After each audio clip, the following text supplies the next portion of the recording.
Welcome to LOA Today.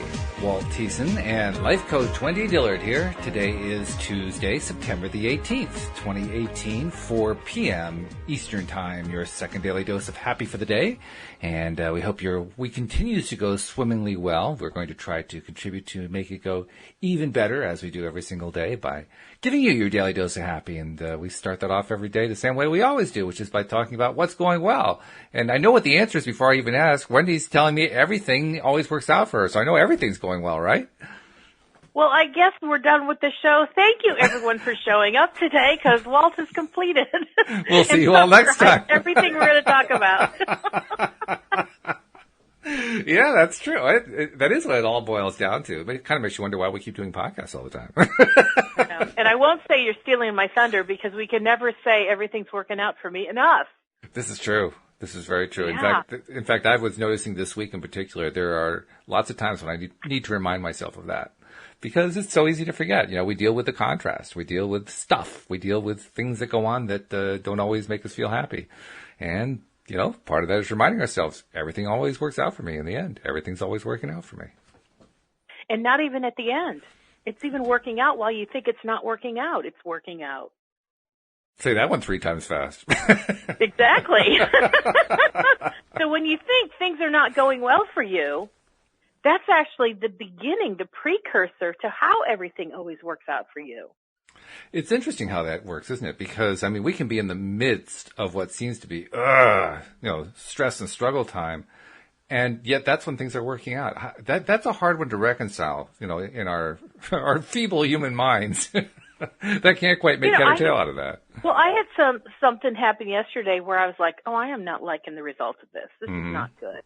And in the moment of that awareness, I went, well, this is giving birth to new things. This is giving birth to the resolution, the answer that I'm seeking. So I immediately leaned into, okay, the answer's on its way. And what happened? So, I mean, did that turn things around? Did that make you feel better? Did it produce a good result? What happened? Just by focusing on the answers on its way, that feels a whole lot better than I don't like where I am right now. Oh, okay. All right. And I reminded myself of how every time I had an experience that didn't feel good, when I pivoted my attention to reminding myself that everything's always working out for me, or the answer's on its way, or just give it time and I'm going to see something I like, I immediately start to feel better. So the sense of discouragement or I don't know what to do, that definitely leaves, because now I know that there's a resolution that's heading my way. So it changes how I feel almost instantaneously.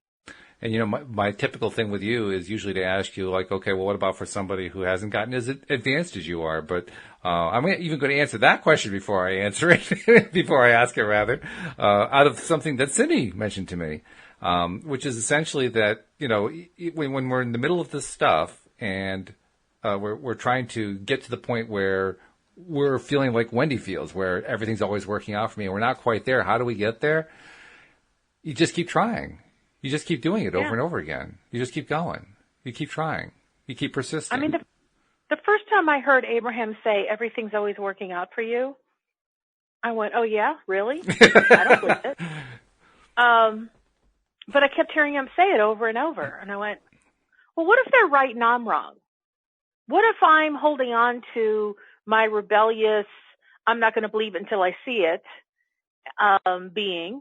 And what if they're right and I'm missing out on happiness because I'm just being stubborn? And that question gave rise to a response from within me, not my inner being, but me, saying, well, Wendy, just give it a try. What do you have to lose? If life doesn't feel good right now, and what if I could start to feel better right now? Yeah. But I'm just being stubborn, and that's what's keeping me from feeling better right now. And so that talk kind of did something for me. And so the next time I heard Abraham saying, well, everything's always working out for you, instead of going, yeah, right, I went, and maybe it is. Maybe it is. And then I heard it again. I'm like, well, I did see something, I had a circumstance that I was able to refer to, and I went, well, that started out pretty ugly, but that turned out really good.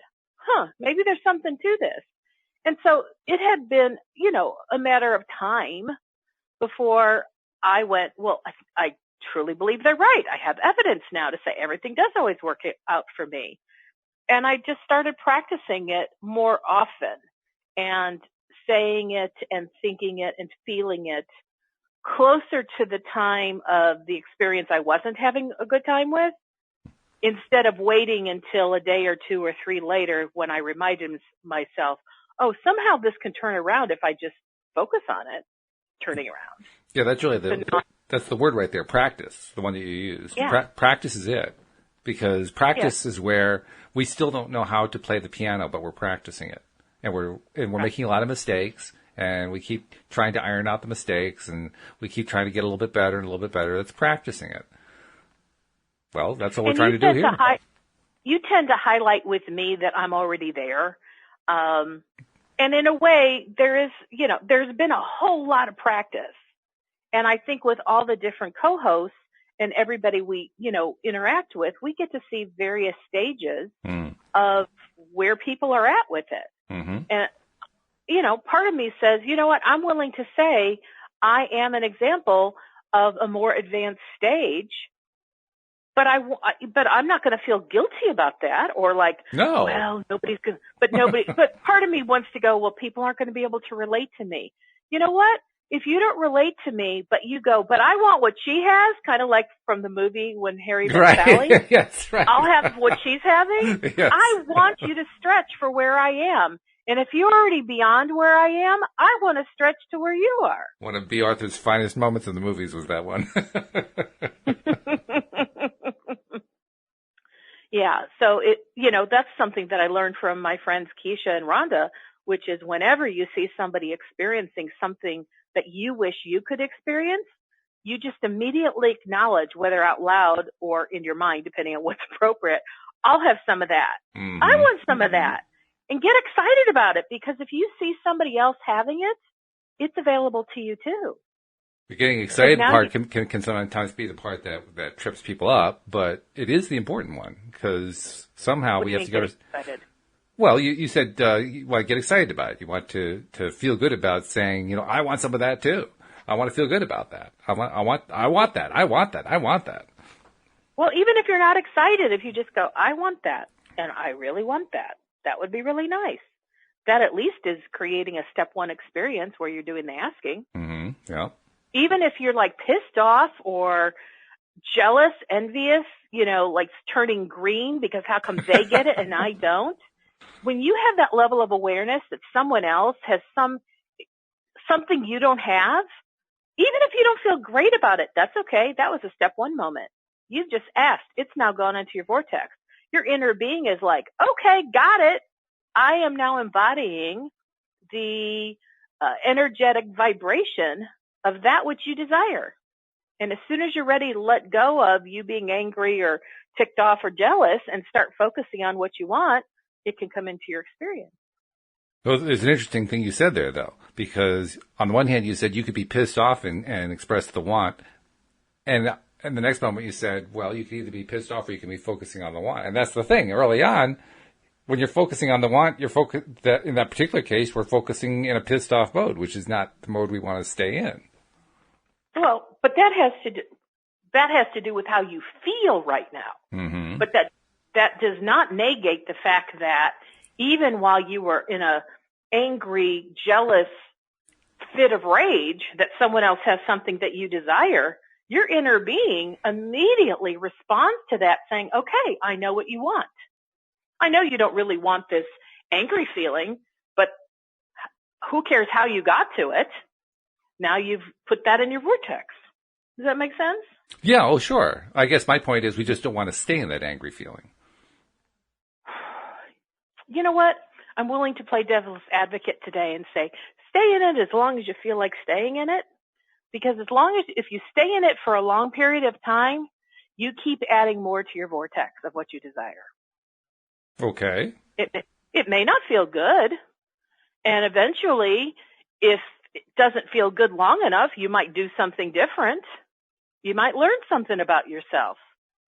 So then how does resistance play into this?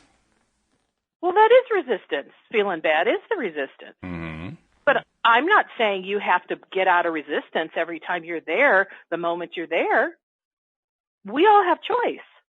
You've heard me talk about, there are times I choose to stay in my resistant state because I use it as an opportunity to find out some more things about how that resistance came about, what that means to me. And sometimes that creates a lot of value.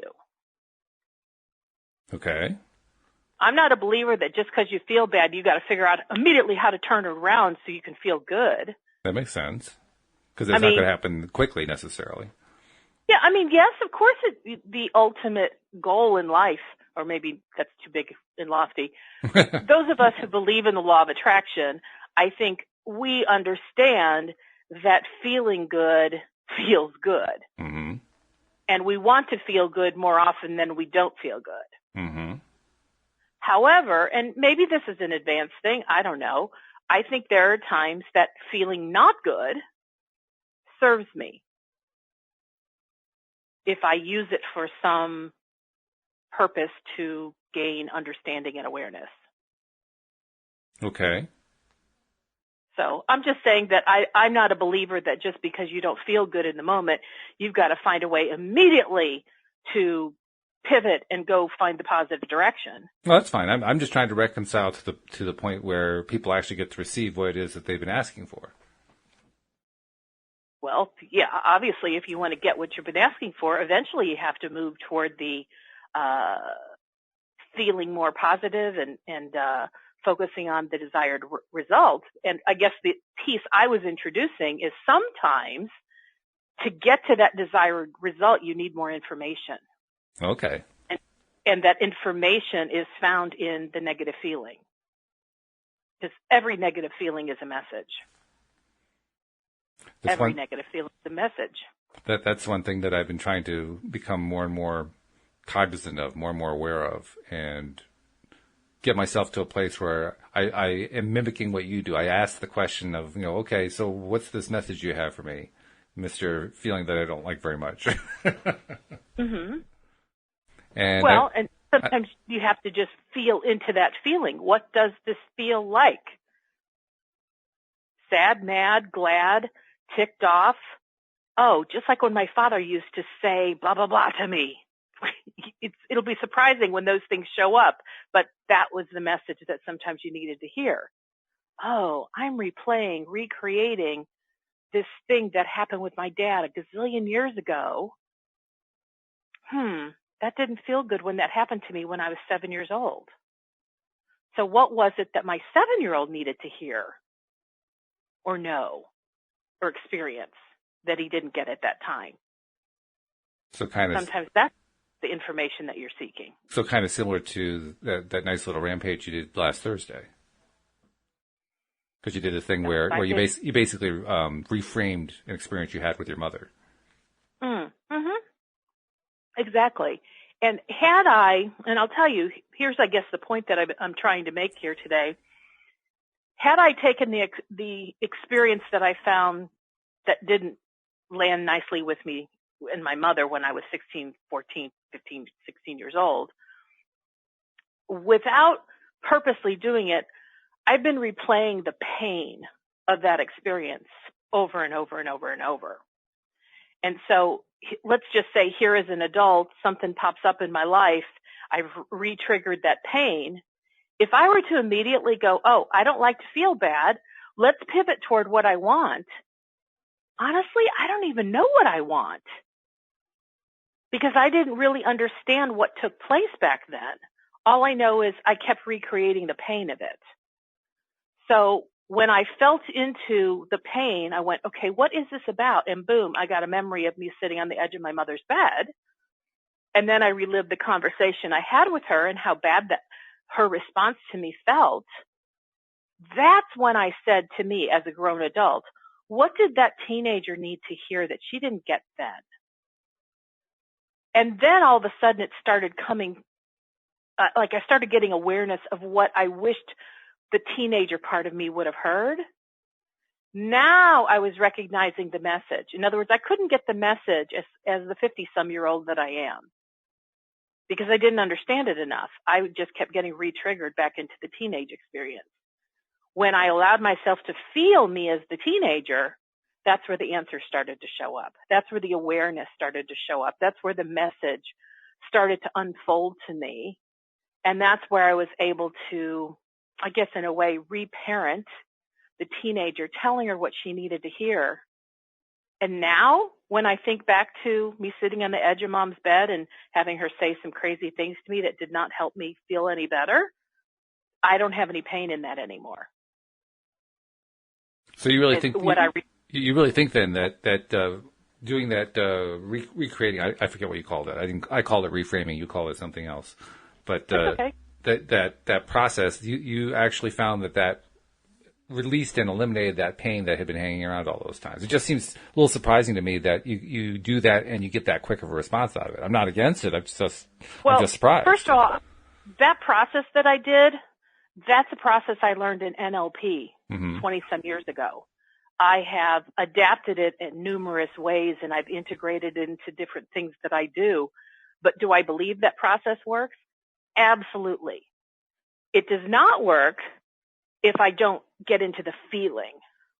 But if I can recreate the feeling, which is easy because I had been recreating it over and over in my life. It was easy to feel it. When I could work with the feeling, I could make the changes.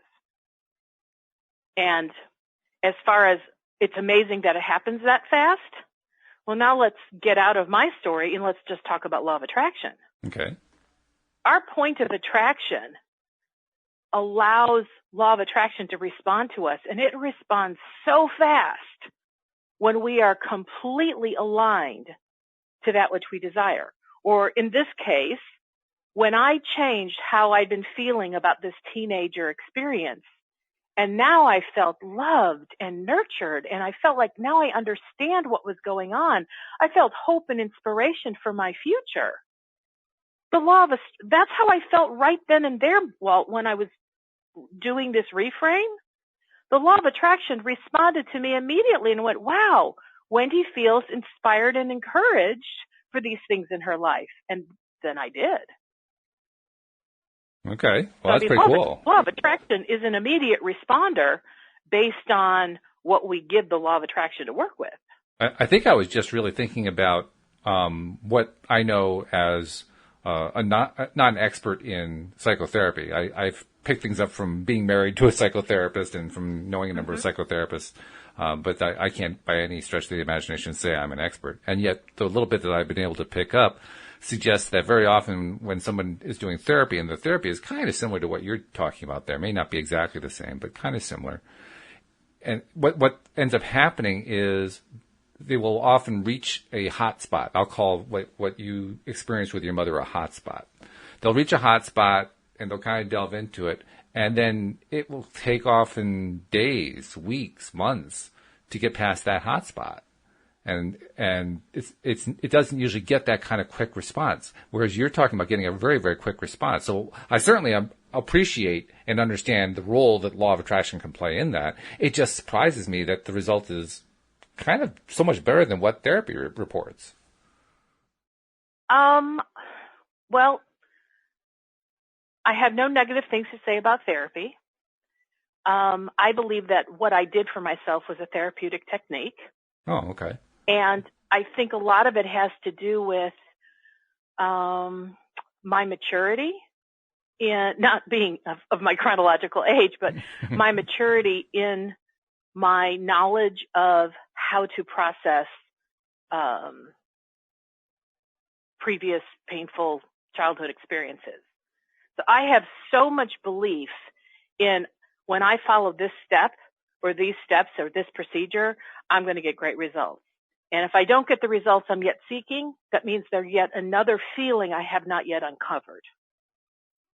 So in other words, there can be like multiple events or multiple kinds of events all tied together, kind of weaving together a massive pain, so to speak. Yes, and I will tell you, at this point in my life, I have done this kind of work so many times on what seems like the same situation, but it's a slight variation of it, that I used to get I still got a result, but it didn't knock the whole boulder down because it was a big boulder. I just chipped off a little piece. Mm-hmm. And I would say where I am now in my own personal maturity of cleaning out my personal baggage, I don't have boulders anymore. I have little stones and pebbles. Oh, that's nice.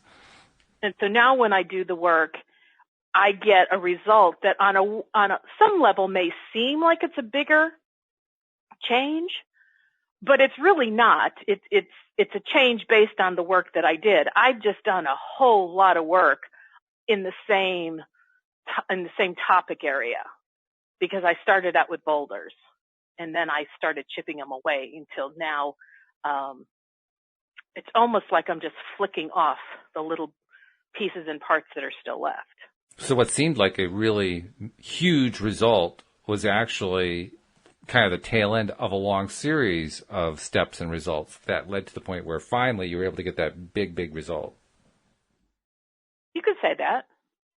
Although I would say every time I worked on another chip of it, it felt this big. Meaning what? Well, it's like how it felt in me was like a phenomenal release. This release was not any bigger or better than any of the other releases I've had in this same topic area, having to do with me being overweight and my body image and that kind of thing and wanting a boyfriend, etc. So when I expressed it to you, I was saying, wow, this feels awesome.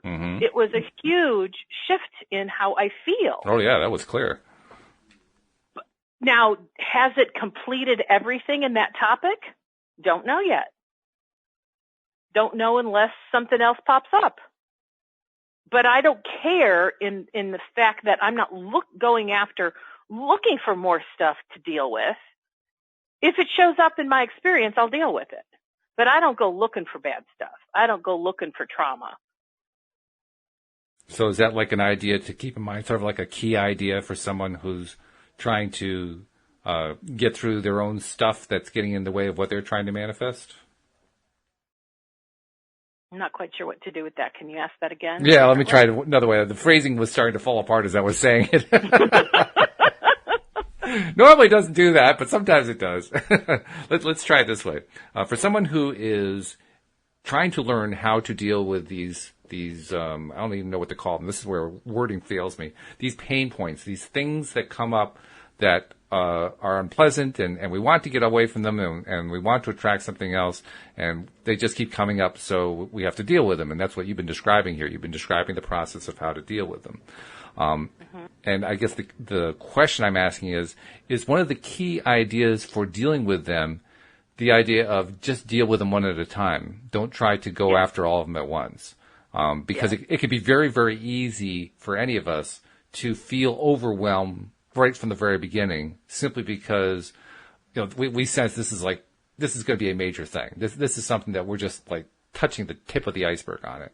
And oh my God, this is going to be so overwhelming. Well, and so you use the example of somebody going into therapy or a psychotherapist or somebody of that kind. Yeah. Let's say they go with some big something, like my husband and I are fighting all the time and I don't know if it's time to end the relationship or stay with it.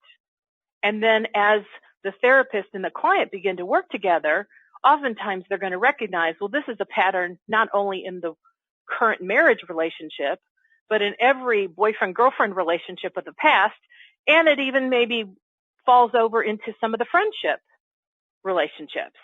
So now, the therapist and the client will start digging deeper. And, they don't have to go find the core issue, but that's typically where they head. And so if they lob off a piece of it, like the client gets some new awareness and understanding of like, oh, this is a pattern I've been creating. I didn't even realize it. They may get some relief just realizing, oh, this is a pattern. This isn't just a one-off. It's not that my husband is just a horrible person. There's something in me that keeps creating this. To me, when I have those kinds of experiences, I get really excited because I know something now I didn't know before. And so that to me is like chipping off one little piece. And now I come back to the following session and I say, okay, now let's take this a little bit deeper. And now maybe where we go is having a greater understanding of how I am personally responsible for creating my reality. Didn't know that before. I just blamed everybody in my life when I didn't like what was going on. I blamed my mother, my father, my husband, my children. So this is all me.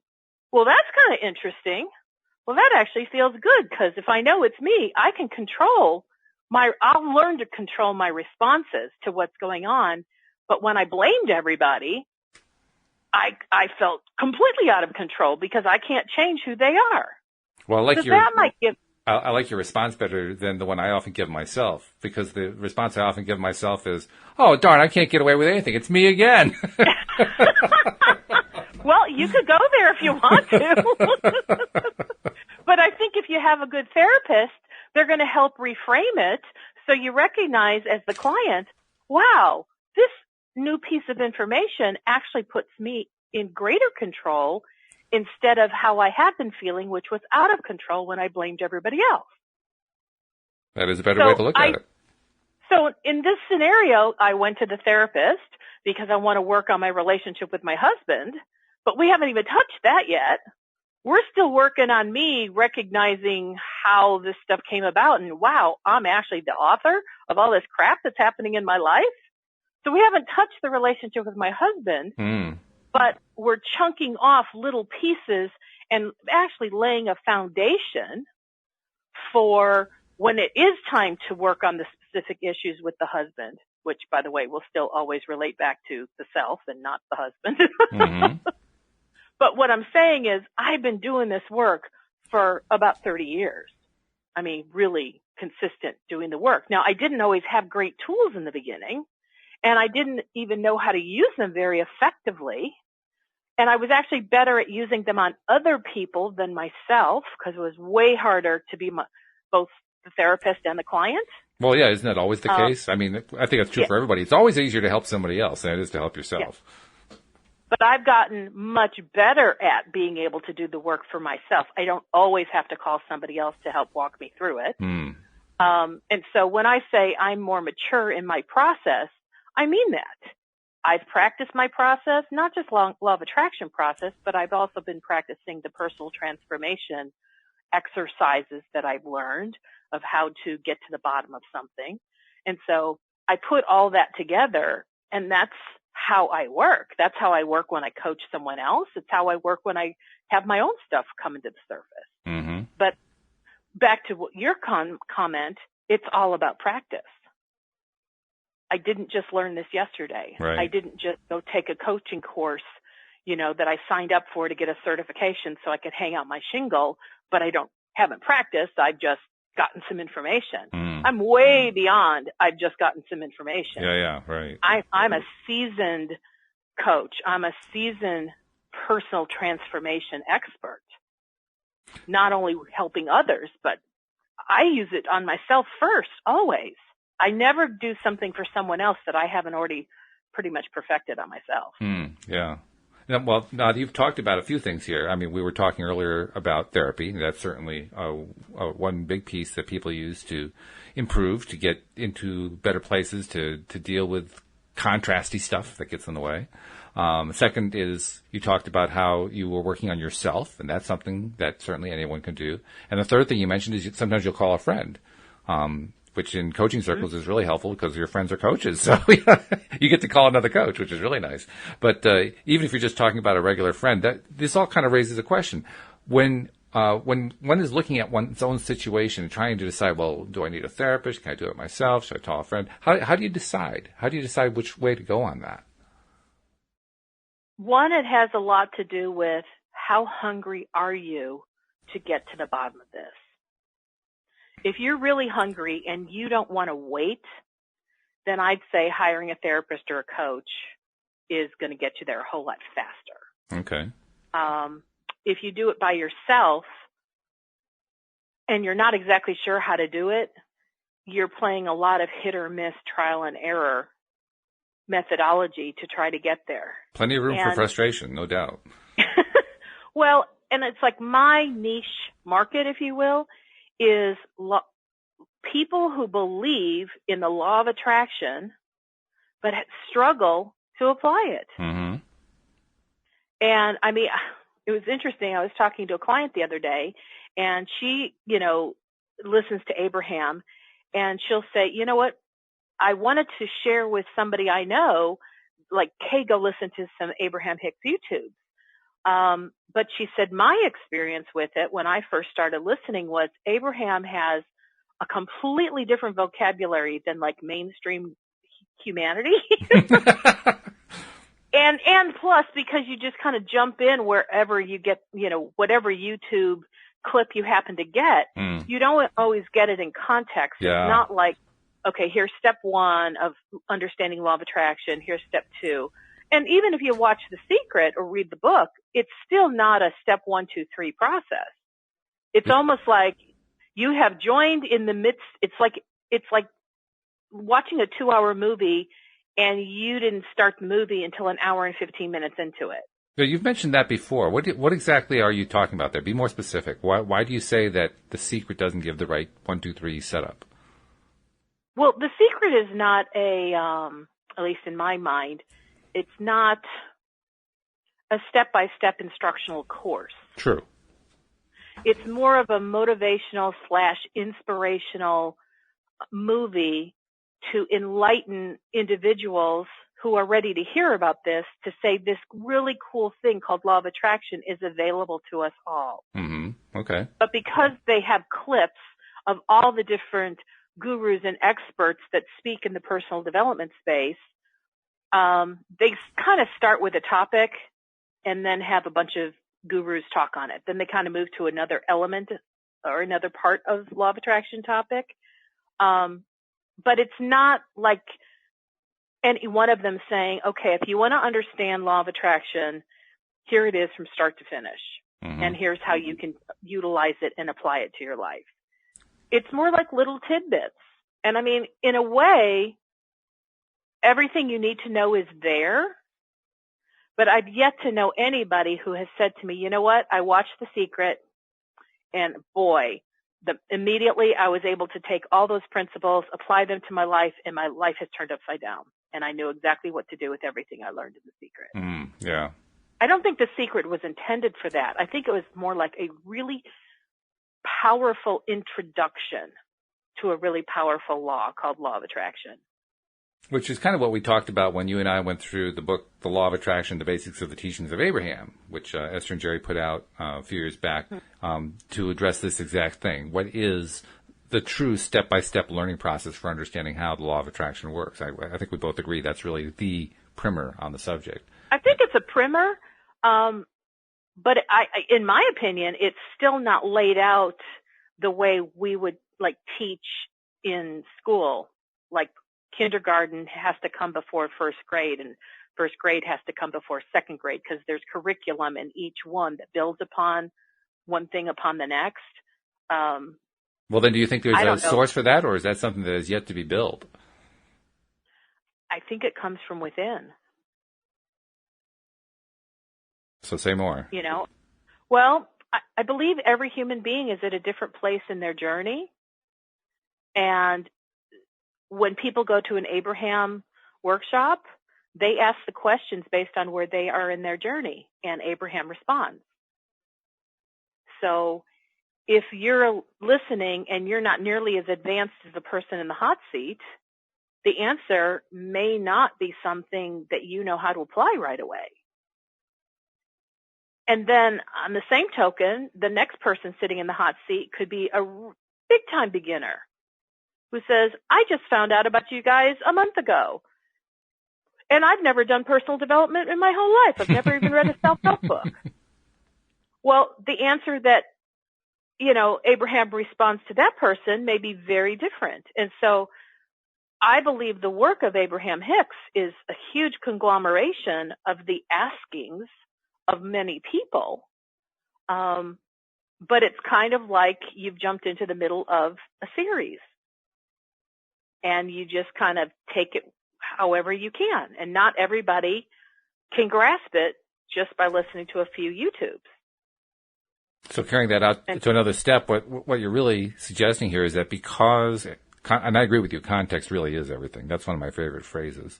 That if you don't know what the context of the conversation or the situation is, if you don't know what the background of it is, then any simple presentation of whatever the subject is, it doesn't matter what the subject is, any simple presentation is going to miss some of the boat without that context. It just, you have to have context in order to make sense out of what's going on. And since everybody's context is different, what we're really trying to do when we're watching Abraham Hicks videos or even reading the books where they're drawing a lot of stuff from the workshops, or reading The Secret or anything else, we're trying to make sense of a topic from a whole range of different points of view, of different people in different spaces of their life, and trying to draw parallels between them so that we can actually turn it into a coherent whole, something that actually, holds together, holds water. When you phrase it that way, it's like, it's amazing we understand any of it. I mean, like, to me, physics is one of those topics. It's really esoteric, and if I just hear somebody quote something that comes out of physics, I may go, okay, I now have more questions than that little quote answered. Mm-hmm. Because the quote might say something really profound, but I'm like, but I don't understand the foundation behind that. But like when I was in school, when I learned physics, it was introduced to me, in kind of a foundational step-by-step sequence of understanding. And I don't see that either The Secret or Abraham Hicks provides information in that format, which is why I think it's so awesome that there's so many people on our planet that have come to understand law of attraction, and they've put out books, seminars, programs, coaching, all sorts of different things. So if you don't get it yet, there's all sorts of ways that you can get it. Mm-hmm, true. But to go back to one of your earlier questions, well, what does somebody do if, do they need therapy? Do they need to see a coach? It really depends on what the person's hunger level is and curiosity to know more, either to know more or to resolve more. For me personally, long before I knew law of attraction, I started out with self-help books. Then I went into traditional therapy. From there, I did what were called recovery groups. They were groups of people who had, a similar issue. Mm-hmm. And then I went to Tony Robbins. So now I went to like an individual who had a body of knowledge through their own. I mean, his stuff is from his own experience. He didn't go to high school or college or any of that stuff. He started doing what he does at 19 years old. Which is crazy. Wow. But he figured this stuff out. It made a difference in his life, and he started sharing it. Well, then I learned that one of the courses that he took was NLP, which is a neuro-linguistic programming, which is basically the understanding of how the mind and the brain integrate to help or to cause behavior to happen in our life. And so when I started attending Tony Robbins seminars, I went, wow, this is profound. I want more. I was very hungry. I wanted more. So I knew taking an NLP course was in my future. But they're not cheap. So it took a while until I had the money. Yeah. Plus I was also doing a more series of Tony Robbins stuff. So I kind of followed my Tony Robbins stuff until I felt like, okay, I've now gotten all that maybe not all, but I've gotten a lot from him. And now I'm ready for someone new to take me to the next level. Mm-hmm. And by then I was ready I could afford some NLP. Well, I couldn't afford them. I put my credit card. We are not recommending that, by the way. Well, you know what? I do recommend it sometimes. Oh, do you? Okay. It was the right I'm not thing recommending for me. it. Absolutely. I'm going to say that I'm not going to recommend it. I'll let you, if you want to recommend it, that's okay. You can do that. If you feel called to do something strong enough and credit is the only way you can do it and your inner being is aligned to that, then go for it. So that's how I started doing my NLP courses. And then there was something called a Huna, which is the spiritual practices of the ancient Hawaiian people. And it was very simple. It was more of a spiritual component where NLP was more of a logistic brain kind of thing. And so I felt called to that. And so I guess my point is I was very hungry from a very early age to make changes in my life. And I just described some of the ways that I felt led to learn how to get some of those changes. And I did make changes all along the way. And then law of attraction was kind of like the big, at the 4th of July celebration where you go to see fireworks and they shoot them off one at a time. And then at the end they go boom, boom, boom, boom, boom, boom, boom. And it's a huge display. Mm-hmm. Yeah, the grand finale. That's what law of attraction felt like to me. It was like the grand finale of all the programs, products, services that I learned from and therapeutic techniques. Law of attraction was like the big bad. Wow. It took everything that I'd learned and put it together in a way that started to make sense and amplified what I knew to a point that I could now make sense out of things that I still hadn't found the answers to how things made sense. So to answer the question, what does a person do? Follow their intuition, follow their gut. If they can't afford to do something, well, then they don't do that. They go, well, what can I do for free? Well, Abraham Hicks is free on the internet. Mm-hmm. There are lots of books in libraries.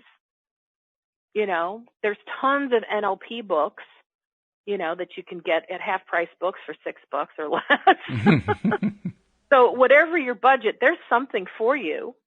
For those who have more monetary resources, I would say the biggest bang for their buck is going to be the personal one-on-one coaching with somebody who's highly skilled in what it is that they're interested in wanting to change or fix or excel.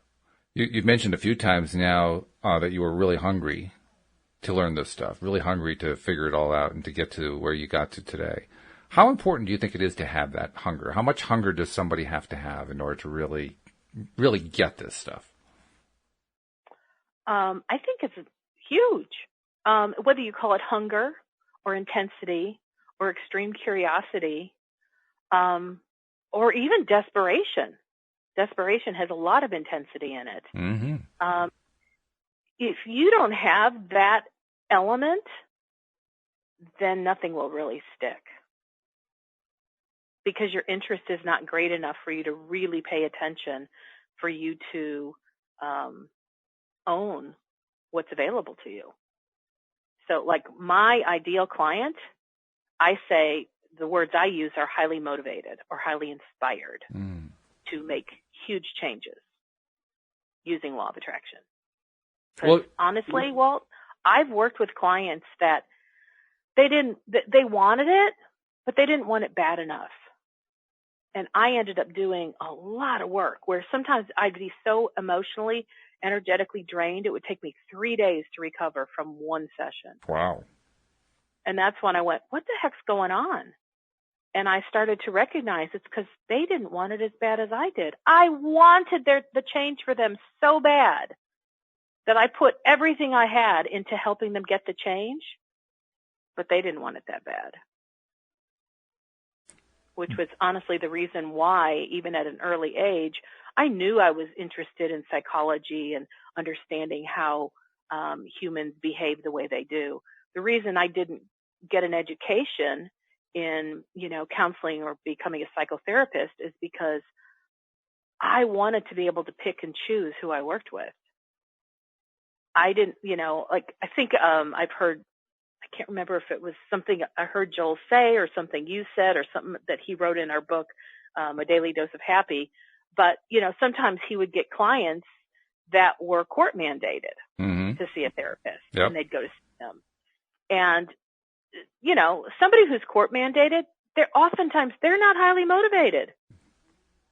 They're there because a judge said they had to go through anger management. Exactly. Yeah, that was probably me who was telling you that, because that was Louise's experience as a psychotherapist. She worked a long time on court-ordered cases, and it got really frustrating. And she was experiencing what you were describing about how she'd put all this energy in, and she was putting more into it than the client was.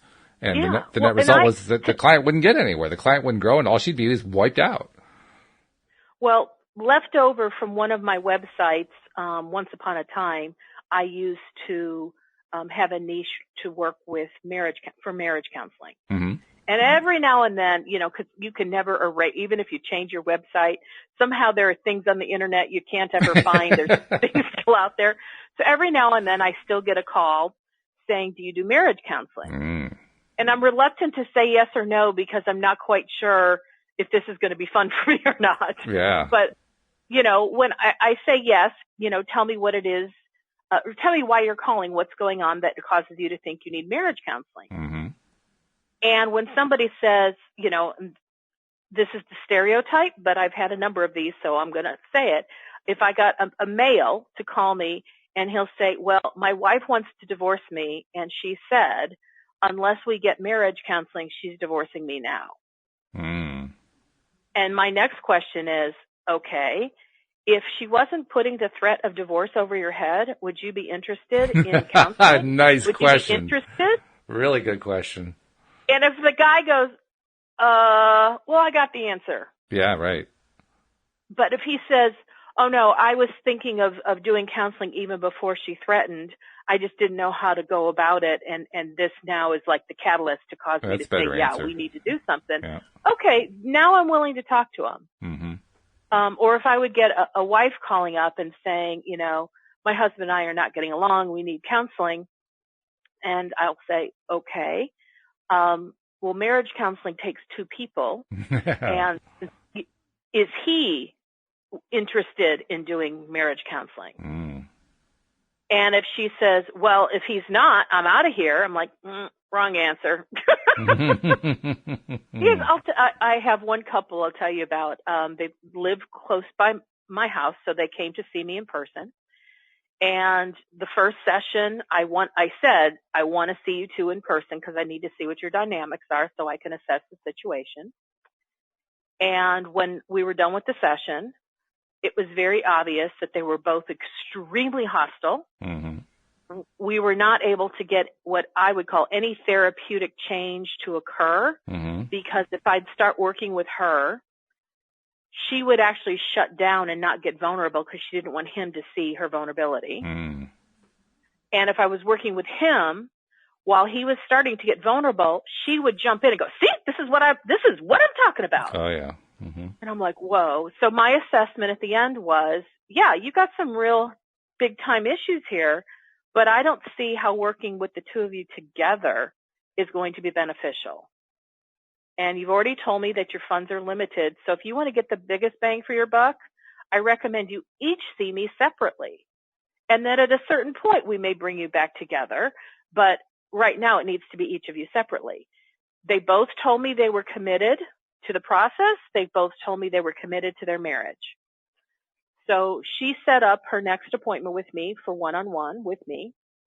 And when it came to him, he said, I need to get my calendar at home. I'll get back with you. Mm. Okay.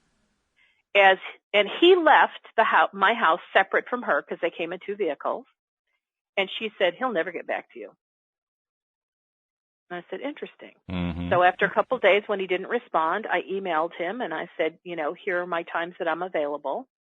And he never got back to me. Mm-hmm. And then apparently she discussed it with him and he communicated with me. We set up an appointment and he was a no-show. Mm-hmm. So that told me from the beginning he was not as invested in this as her. And then she and I had 2 individual sessions and we booked a third one. And before the third one ever happened, she let me know that she's already divorced him and she's moved out of the state. Wow. So were they hungry for personal transformation? No.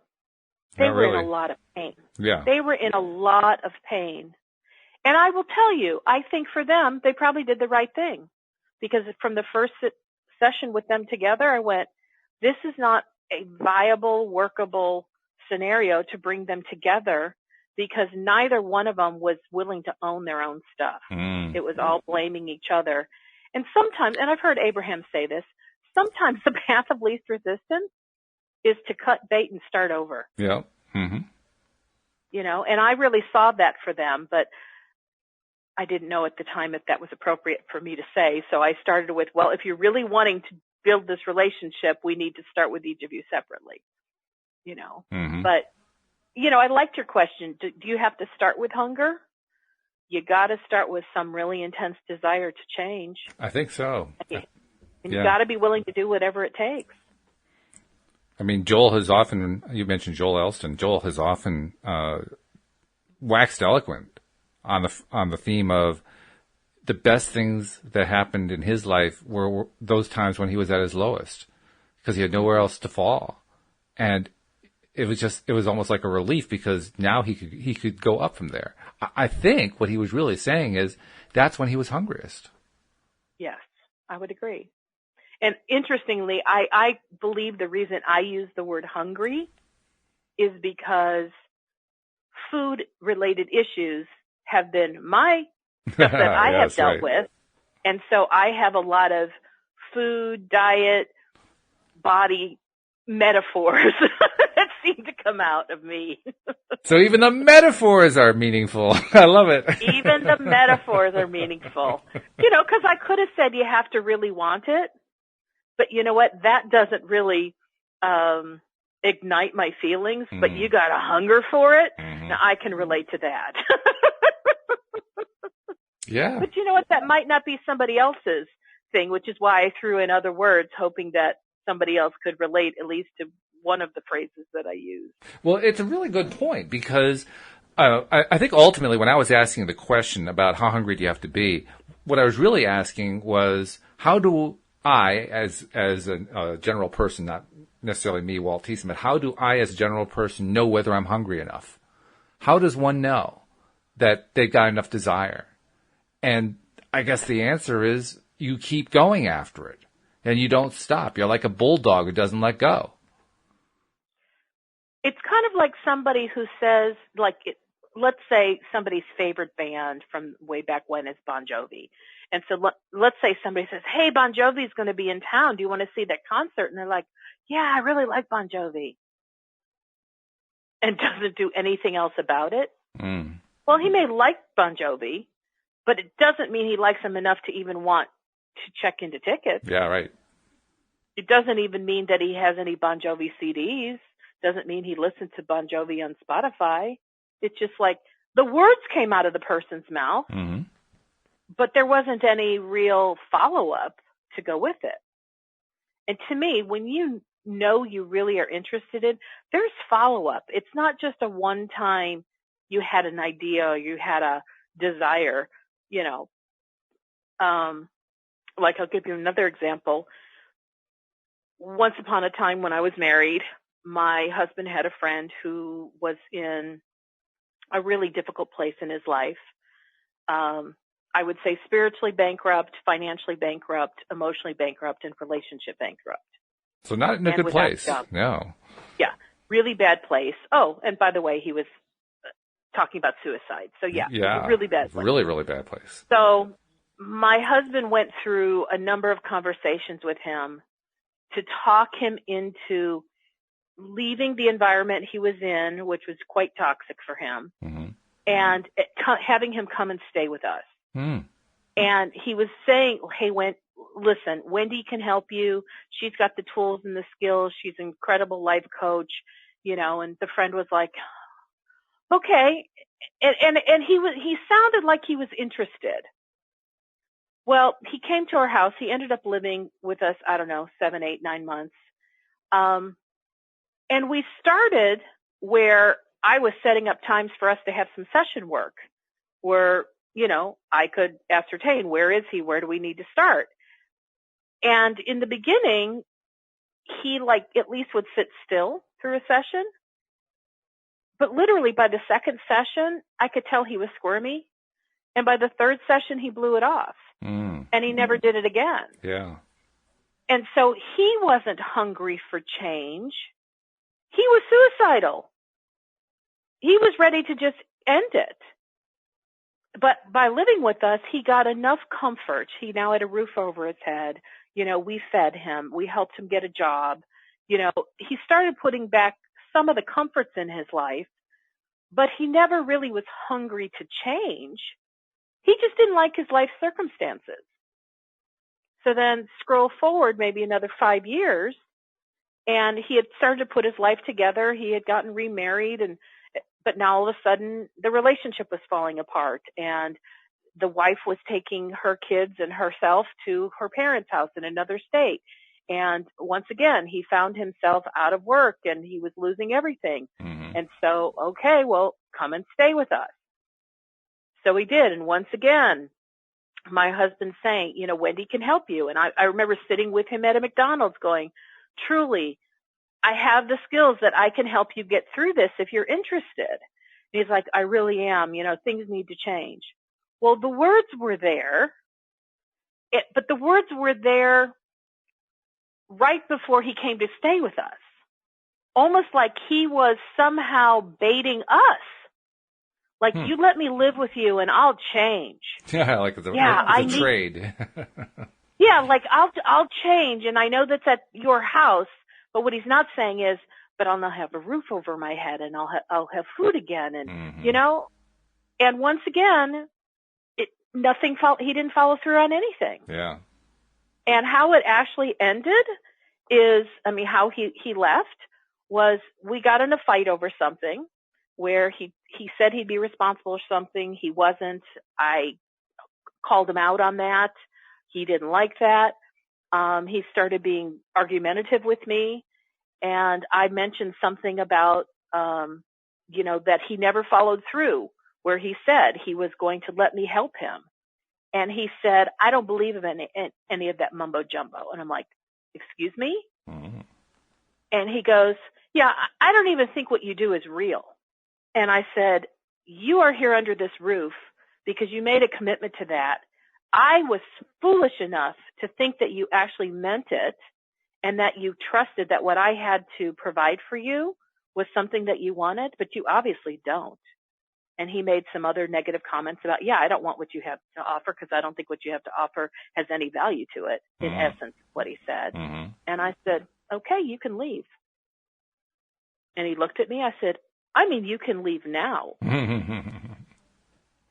And he went and he gathered up his things and he left. And that was not fun for me to see that go down in that way. No, nothing fun about that. But I learned that was a negative experience that I learned so much from, about learning how to recognize in other words, when somebody really wants what I have to offer, it looks way different than the experiences I had with him. Mm. He didn't want what I had to offer. My husband and I were practically throwing it at him, saying, please take what Wendy has to offer because she can make such a huge difference in your life. Mm-hmm. He didn't even believe in what I did. Yeah. But we were so snowed by our love for him and our desire to help him that we didn't recognize he wasn't hungry for what I had to offer. It's really something. Hopefully that answers that question. Well, actually, it also raises about 25 others. In fact, it leads to an interesting topic, I think, for next time, because we're completely running out of time for this time. But I'm going to try to make a note and remember to bring this up next time, because I think it could make a really good topic. Before we leave, I just want to remind everybody, and I'm going to have to do the really brief version. If you aren't yet a subscriber, subscribe. The instructions are on the homepage at loatoday.net. And if you are a subscriber and you're loving it, please put it on social media so that everyone else can find out about it as well. And that is paying off. We're please begging you, keep doing it, because more and more people are finding about the Daily Dose of Happy. And that's our mission, to get it into as many hands as we possibly can. So please help us do it. And Wendy, really quickly, how do they reach you in case they want that private coaching situation? You can find me at my website, which is wendydillard.com. I can always count on you for that quick response on that one. But it's been great. I look forward to continuing the discussion on Thursday. All right. This was a fun discussion. Yeah, it's been fun. And we hope that you'll join us next time as well here on LOA Today. Goodbye, everybody. Bye-bye for now.